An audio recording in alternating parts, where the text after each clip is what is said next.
Hey everybody, Jimmy Rance here. I'd like to say Merry Christmas to everybody. Or if that offends you, Happy Holidays, whatever. Today is my little rat terrier's 8th birthday. So we're kind of having a little birthday party here together, me and him. He's my little buddy, I'll tell you. I want to talk to you about something that I really haven't put a whole lot of thought in, but I think it's kind of important. And I think you'll agree with me. At least I hope you will.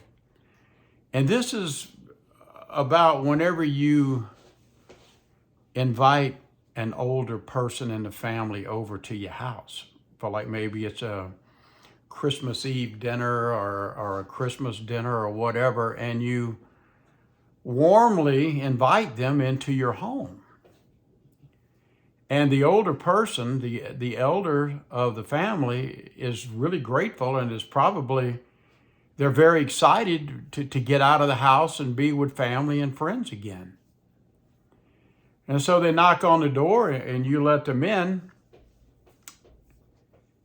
and you greet them. And then you go back to doing whatever you do, cooking the food or, being a good little host or whatever you do. But then the older person in your home gets kind of pushed off in the corner, if you know what I mean. Have you ever been to somebody's house and the elderly people, they get kind of pushed off? It's almost like they're not invited into the family. It makes them feel, it makes them feel forgotten. It makes them feel, I'm sure, ignored. And that has to be so depressing. No one wants to feel unimportant. And I'm sure that it has like a tremendous emotional impact. Deep hurt. I know it would make me sad, and it would probably create a lot of loneliness. And a lot of elderly people are already alone. Number one, because of their age, most of their family are gone. Their friends aged, got sick, whatever, and they're gone. So they don't really have anyone. You know what I mean?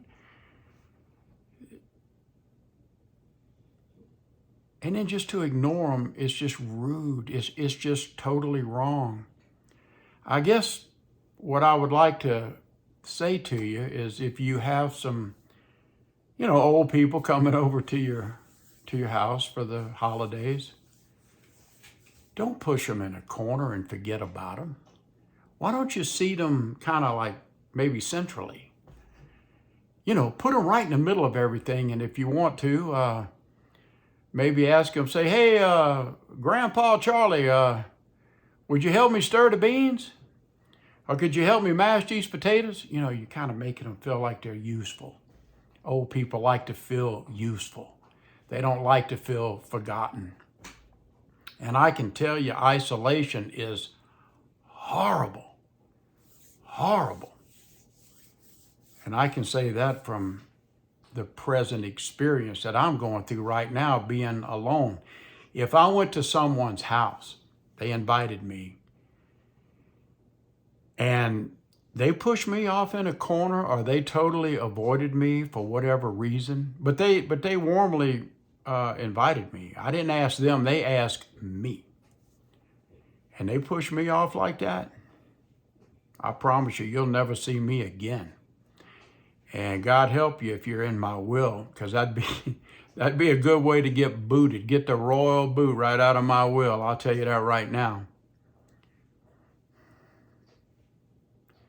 Don't forget your loved ones, the older people in your family. They're like walking history books. Go tell your child, your children, your grandkids, or whatever. Say, go over there and give Grandpa a hug. Tell him Merry Christmas. Tell him I love you. Get them talking about things. Again, they're like a walking history book. You can learn a lot of stuff from older people, believe me. Yeah, we get older and we slow down, and maybe we have hearing problems, or we're not as mobile as we used to be, but that doesn't mean that we're just useless. Don't wad us up and just throw us in the trash. Please don't do that. So I'm asking you today, I don't know if this video will resonate with you or not, but I've experienced this myself, witnessing older people coming to family get-togethers, and they just get pushed off to the side. And I think it's so rude. I always tried to make a point to go talk to them, make them feel loved and wanted and appreciated. That means so much. Well, I think you get the gist of what I'm trying to tell you. So thank you for listening to me as always, and we'll talk to you next time. I'm Jimmy Rance.